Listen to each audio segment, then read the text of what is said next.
Subscribe to our YouTube channel and press the bell icon to get the latest updates.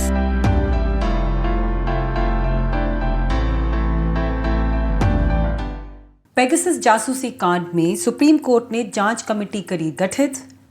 Bombay high court ने शाहरुख खान के बेटे आर्यन खान को दी bell और Delhi high court ने UP police को लताड़ा और कहा ये सब दिल्ली में नहीं चलेगा। नमस्कार, मैं भद्रा सिन्हा और मैं अपूर्वा मंधानी और हम आपके सामने एक बार फिर कोट अनकोट का ये एपिसोड लेके आए हैं। जैसा कि आप जानते हैं, इस शो पर हम आपको पिछले हफ्ते हुई बड़ी कोर्ट की खबरों के बारे में बताते हैं। इस हफ्ते हमारे पास जो आपके लिए सबसे पहली खबर है वो है बॉम्बे हाई कोर्ट से। शाहरुख खान के बेटे आर्यन खान की फाइनली बेल हो गई बॉम्बे हाई कोर्ट द्वारा। अब ये मामला काफ़ी दिनों से चल रहा था। 2 अक्टूबर को नारकोटिक्स कंट्रोल ब्यूरो एनसीबी ने एक गोवा जा रही क्रूज़ पर रेड की थी और इसके बाद 3 अक्टूबर को आर्यन खान और उसके कुछ दोस्तों की गिरफ्तारी हुई थी। 20 अक्टूबर को एक निचली अदालत ने आर्यन खान की बेल को भी खारिज कर दिया था और अब बॉम्बे हाई कोर्ट ने फाइनली उन्हें बेल दे दी है। अब बेल की हियरिंग में कई दिलचस्प तर्क पेश किए गए एनसीबी की तरफ से। फॉर एग्ज़ाम्पल, अब खान के lawyer Mukul Rohatgi senior advocate है, वो उन्होंने कई बार कोर्ट को ये बोला था कि 2 अक्टूबर को रेड हुई थी, 2 अक्टूबर गांधी जयंती है। ऐसी में हंसी मजाक नोक झोंक में एएसजी अनिल सिंह जो एडिशनल सॉलिसिटर जनरल हैं वहाँ के एनसीबी की तरफ से जो आर्ग्यूमेंट्स पेश कर रहे थे, उन्होंने हंसी मजाक में कह दिया कि कम से कम गांधी जयंती वाले दिन तो उन्हें ये सब काम छोड़ देना चाहिए था। उन्होंने एनसीबी ने उनके खिलाफ, आर्यन खान और उनके दोस्तों के खिलाफ जो षड्यंत्र के चार्जेस थे, कॉन्स्पिरेसी के चार्जेस थे, उनको भी एक तरह से जस्टिफाई करने की कोशिश की। और इसी के चलते उन्होंने कहा कि conspiracy is difficult to prove, only the conspirators know how they conspired. मतलब उन्होंने कहा कि षड्यंत्र के जब आरोप होते हैं तो उन्हें साबित करना बहुत ही मुश्किल होता है और सिर्फ जिन्होंने षड्यंत्र रचा होता है उन्हें पता होता है कि षड्यंत्र किस तरह से रचा है। तो इस तरह की कई दिलचस्प बातें हुई। उन्होंने ये भी कहा कि खान जो है वो रेगुलरली ड्रग्स लेते थे और ये पहली बार नहीं है। इसके लिए अब काफ़ी उनके व्हाट्सएप चैट्स भी मीडिया में आए, मीडिया में उछाले गए। उस पर कोर्ट में भी कुछ व्हाट्सएप चैट्स कोर्ट को दिखाए गए, ये साबित करने के लिए कि खान एक इंटरनेशनल किसी ड्रग रैकेट का हिस्सा है। अब कोर्ट ने लेकिन ये दलीलें खारिज कर दी और आर्यन और उनके 2 और दोस्तों को बेल दे दी। जी अपूर्वा, और जैसा कि आपने बोला कि जो पूरी हियरिंग थी इस मैटर में वो बहुत ही दिलचस्प रही।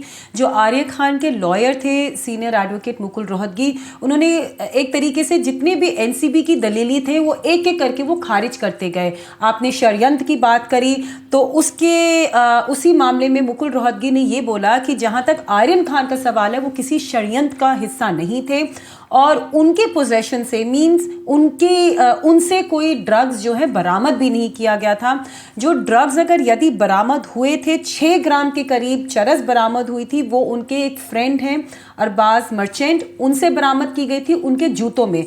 उन्होंने एक और दिलचस्प बात ये बोली कि माना कि अरबाज आर्यन के दोस्त हैं मगर वो उनके नौकर नहीं हैं कि वो आर्यन की सुने और आर्यन के कहने पर जो है ड्रग्स लेके जाएं। मतलब कि उनका ये कहना था कि अरबाज जो है वो आर्यन के कंट्रोल में नहीं है। और एक और आपको ध्यान होगा अपूर्वा, जो निचली अदालत थी उन्होंने इस एक टर्म का यूज़ किया था आर्यन खान की बेल को रिजेक्ट करते हुए, बोला था कि कॉन्शियस पोजेशन है। मतलब कि आर्यन खान को पता था कि उनके पास ड्रग्स हैं और ड्रग्स लेना जो है वो गलत है। उसको भी जो खारिज करते हुए मुकुल रोहतगी ने ये बोला कि जहाँ तक कॉन्शियस पोजेशन की बात है वो एक तरीके से उठाई ही नहीं जा सकती क्योंकि आर्यन खान से कुछ रिकवर भी नहीं हुआ है। उन्होंने थोड़ी सी आर्ग्यूमेंट अरबाज के लिए भी करी, उनके फेवर में भी करी, मगर उस पर उन्होंने बहुत ज़्यादा ब्यौरा नहीं दिया, बहुत ज़्यादा डिस्क्राइब नहीं किया क्योंकि उन्होंने बोला जहाँ तक अरबाज का केस है वो अपने आप लड़ेंगे। मगर उनका ये कहना था कि जो चरस अरबाज से भी पकड़ी गई थी वो एक तरीके से प्लांटेड चरस थी। उन्होंने जो एनसीबी का एलिगेशन था कि आर्यन खान चूँकि शाहरुख खान के बेटे हैं, बहुत इन्फ्लुएंशियल हैं और बेल मिलने के बाद शायद विटनेसेस या गवाहों को इन्फ्लुएंस कर सके, उसको भी एक तरीके से मुकुल रोहतगी ने खारिज किया।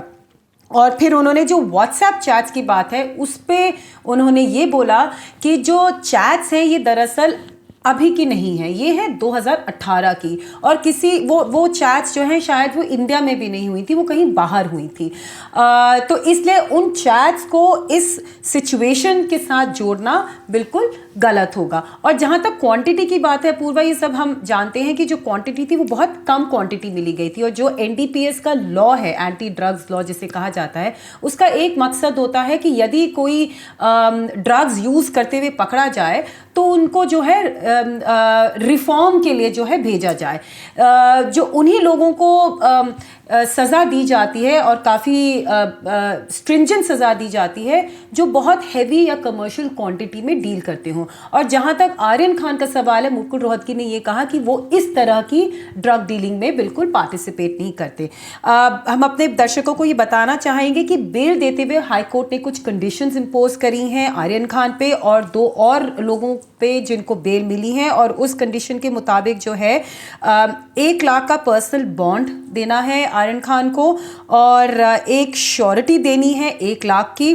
फिर उन्होंने, कोर्ट ने स्पेसिफिकली बोला है कि आर्यन खान ऐसी और हरकतों में आगे इंडल्ज ना हो और वो देश जो है स्पेशल कोर्ट की परमिशन के बिना छोड़ के नहीं जा सकते। एक स्पेसिफिक कंडीशन लगाई गई है कि वो गवाहों से मिलने की कोशिश नहीं करेंगे और मुंबई जो है एनसीबी की परमिशन के बिना वो छोड़ नहीं सकते। उसके साथ साथ कोर्ट ने ये भी कहा है कि आर्यन खान किसी भी मीडिया को, चाहे वो इलेक्ट्रॉनिक मीडिया हो, सोशल मीडिया हो या प्रिंट मीडिया हो, उसमें कोई स्टेटमेंट नहीं दे सकते और हर शुक्रवार को आर्यन खान को एनसीबी के ऑफिस में अपनी पेशी करनी पड़ेगी। अब हमारे पास जो आपके लिए दूसरी खबर है वो सुप्रीम कोर्ट से आ रही है। दरअसल पेगासस मामले में सुप्रीम कोर्ट ने अब एक टेक्निकल कमेटी बिठाई है इस मामले की जांच करने के लिए और इस पूरी कमेटी को सुपरवाइज एक फॉर्मर सुप्रीम कोर्ट जज जस्टिस आरवी रविंद्रन करेंगे।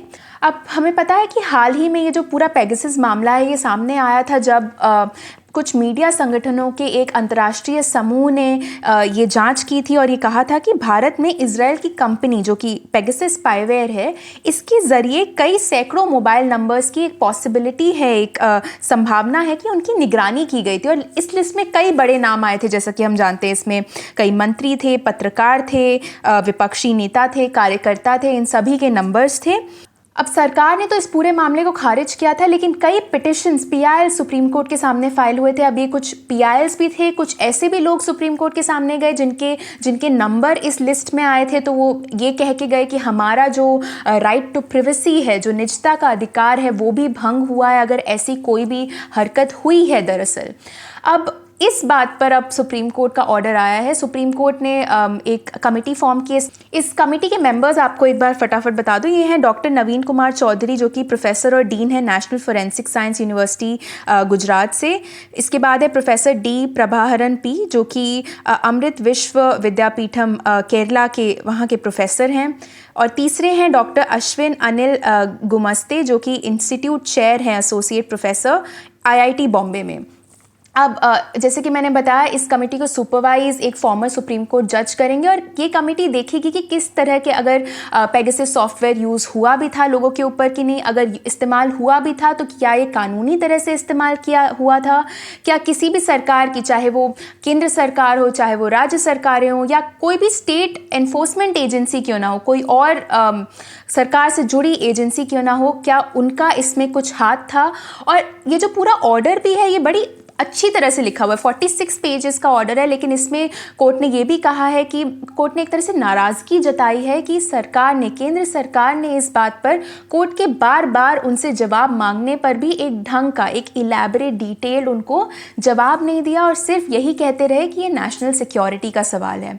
तो इस बात पे भी कोर्ट ने एक बड़ी ही इम्पॉर्टेंट चीज़ बोली है कि सिर्फ नेशनल सिक्योरिटी का नाम लेते ही कोर्ट मूक बन के, चुप होके नहीं बैठ सकता। अगर सरकार ऐसा डिफेंस उठाना भी चाहती है तो उसे इसके लिए रीजंस देने पड़ेंगे, इस ऐसे डिफेंस को जस्टिफाई करना पड़ेगा। जी पूर्वा, दरअसल जो पूरा मामला था पेगासस का, उसमें बार बार कोर्ट ने दरअसल केंद्र सरकार को काफ़ी बार जो है अपॉर्चुनिटी दी थी कि भाई वो अपना एक पूर्ण रूप से, एक स्पष्ट रूप से एफिडेविट दाखिल करें जिसमें वो बताएं कि क्या ये पेगासस सॉफ्टवेयर इस्तेमाल किया गया था या नहीं किया गया था। सरकार ने अपना जो है जवाब रखा था कोर्ट के सामने और बहुत ही शॉर्ट एफिडेविट फाइल किया था, लिमिटेड एफिडेविट फाइल किया था, जिसमें उन्होंने इस सवाल इस प्रश्न का जवाब नहीं दिया और बस वो यही कहते रह गए कि भाई हम अपनी एक एक्सपर्ट कमेटी बनाना चाहते हैं और वो एक्सपर्ट कमेटी जो है जो भी वो रिपोर्ट देगी वो कोर्ट के सामने एक सील कवर में दी जाएगी। मगर इसको खारिज करते हुए कोर्ट ने केंद्र सरकार के खिलाफ काफ़ी नाराज़गी जताई। कोर्ट ने बोला यदि केंद्र सरकार स्थापित रूप से ये बता देती कि हमने पेगासस का इस्तेमाल किया है या नहीं किया है तो हमारा एक बोझ हल्का हो जाता। हमने इतनी शिद्दत से जो है ये कमेटी हमें बनानी पड़ रही है क्योंकि कमेटी में जो ये मेंबर्स अपॉइंट हुए हैं इनको ढूंढने के लिए भी कोर्ट को काफ़ी इसमें एक तरीके से काफ़ी जो है छानबीन करनी पड़ी क्योंकि काफ़ी एक्सपर्ट्स थे जिन्होंने कमेटी में मेंबर होने से मना कर दिया था। या तो उन्होंने बहुत ही पोलाइटली मना कर दिया था या उन्होंने बोला कि हमारा कॉन्फ्लिक्ट ऑफ इंटरेस्ट है। तो इन्हीं सारी चीज़ों को मद्देनज़र रखते हुए कोर्ट ने अपनी तरफ से एक कमेटी बनाई और जैसा कि आपने बोला कि केंद्र सरकार ने अपने आर्ग्यूमेंट्स के दौरान वो इसी बात को दोहराते जा रहे थे कि इसमें एक राष्ट्रीय सुरक्षा का मुद्दा उठता है, इसने हम आपको नहीं बता सकते कि क्या ये इस्तेमाल हुआ है या नहीं हुआ है। अब राष्ट्रीय सुरक्षा और जहाँ तक निजता का सवाल है, इन दोनों विषयों पर कोर्ट ने बहुत ही बड़ी विशेष टिप्पणी करी है। कोर्ट ने बोला है कि माना राष्ट्रीय सुरक्षा काफ़ी ज़रूरी है मगर उसके साथ साथ जो इंडिविजुअल्स हैं इस देश में रहने वाले उनका जो निजता का अधिकार है उसकी सुरक्षा करना भी बहुत ज़रूरी है। और यदि पेगासस सॉफ्टवेयर इस्तेमाल हुआ है तो जो ये राइट टू प्राइवेसी है जो एक तरीके से हमारा अब एक मौलिक अधिकार बन चुका है इसका उल्लंघन हुआ है और यदि उल्लंघन हुआ है तो ये एक तरीके से अनकॉन्स्टिट्यूशनल बात है। तो इन्हीं मुद्दों पर जो है अब कोर्ट ने कमेटी से जवाब मांगा है। कोर्ट ने कोई टाइम फिक्स नहीं किया है मगर कोर्ट ने यह आशा जताई है कि कमेटी जल्द से जल्द जो है अपने विचार एक रिपोर्ट में लिख के कोर्ट को देगी और कोर्ट जो है अब इस पूरे मुद्दे को दोबारा सुनेगा 8 हफ्ते के बाद। जो तीसरी खबर हमारे पास है वो आपके लिए आ रही है दिल्ली हाई कोर्ट से, जहां दिल्ली हाई कोर्ट की एक जज मुक्ता गुप्ता ने यूपी पुलिस को फटकार लगा दी। दरअसल मामला ये था इसमें कि यूपी पुलिस ने एक आदमी के 2 रिलेटिव्स को, 2 रिश्तेदारों को गिरफ्तार कर लिया था। गिरफ्तारी दिल्ली से हुई थी इसलिए पूरा मामला जो है दिल्ली हाई कोर्ट के सामने आया। मामला ये था कि जिस आदमी के रिश्तेदारों को गिरफ्तार किया गया उसकी एक महिला से शादी हुई थी बिना उस महिला के घर वालों की इजाज़त के, जिसके बाद उस महिला के घर वालों ने एक केस फाइल कर दिया इनके घर वालों पर और यूपी पुलिस ने उनके 2 रिश्तेदारों को गिरफ्तार कर दिया। अब इस मामले में केस को सुनते हुए जस्टिस मुक्ता गुप्ता ने सबसे पहली चीज़ ये देखी कि गिरफ्तारी के समय यूपी पुलिस ने ये भी नहीं देखा था, ये भी नहीं चेक करने की कोशिश की थी कि वो औरत 18 साल की है या नहीं। अगर 18 साल की हैं तो उनका हक बनता है कि वो जिससे चाहे उनसे शादी कर ले। और इसी बात पे जस्टिस मुक्ता गुप्ता ने यूपी पुलिस को फटकार लगा दी। SHO से उन्होंने कह दिया कि ये सब दिल्ली में नहीं चलेगा। एक तरह से बोलने की बात है कि ये सब यूपी में चलता होगा लेकिन दिल्ली में नहीं चलेगा। दरअसल मुद्दा ये है अपूर्वा कि जो एलिगेशंस लगाए गए हैं पिटिशन में उसमें ये बोला गया है कि जो यूपी पुलिस है वो दिल्ली पुलिस को बिना बताए सीधा दिल्ली में आके उन्होंने इनको अरेस्ट किया। अब जो हमारा कानूनी जो लॉ है, कानून ये कहता है कि यदि कोई बाहर की पुलिस दिल्ली में आती है या दिल्ली पुलिस किसी बाहरी राज्य में जाती है तो उनको वहाँ की लोकल पुलिस को इन्फॉर्म करना बहुत ज़रूरी है। मगर लगता है कि इस केस में ये नहीं हुआ और जब इस केस में पिछली बारी जो लास्ट डेट ऑफ हियरिंग था उसी में जो है जस्टिस मुक्ता गुप्ता ने दरअसल यूपी के पुलिस ऑफिसर जो IO हैं इस केस के उनको समन किया और जो पिछले हफ्ते की जो हियरिंग हुई उसी दौरान उन्होंने IO से पूछा कि आपने ऐसा कैसे किया, आपने इस तरह का अरेस्ट क्यों किया। तो डिफेंस में IO ने ये बोला जी हमने दिल्ली से नहीं मगर हमने यूपी के एक विलेज से अरेस्ट किया है, उसका नाम है शामली। तो जस्टिस गुप्ता ने जो है एक तरीके से उनको डांट के बोला कि अगर हम जो है ये पूरी CCTV फुटेज निकाल के देखेंगे और अगर हमें पता चला कि आपने वाकई में दिल्ली से अरेस्ट किया है तो इस पे आपके खिलाफ कानूनी कार्रवाई की जाएगी। और जैसा आपने बोला ये बार बार उन्होंने ये कठोर शब्द इस्तेमाल किए कि ये इलीगल काम दिल्ली में नहीं चलेगा, यूपी में होता होगा मगर दिल्ली में जो है ये सब नहीं चलेगा। और एक और जो दिलचस्प बात यह है कि जो महिला थी उनकी मदर भी प्रेजेंट थी हियरिंग के दौरान।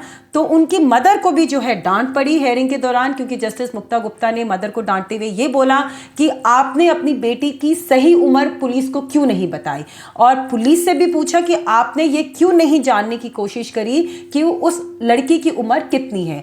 हेयरिंग के दौरान लड़की की माँ जो है वो रोने लग गई थी। तो इस बात पे भी जस्टिस मुक्ता गुप्ता ने लड़की की माँ को दोबारा डांटा और बोला ये मत समझिएगा कि रो धो के आप मेरे को बहला फुसला सकेंगे। तो आज के लिए इस हफ्ते के लिए काफ़ी है अपूर्वा। बिल्कुल, हमसे जुड़ने के लिए बहुत बहुत धन्यवाद।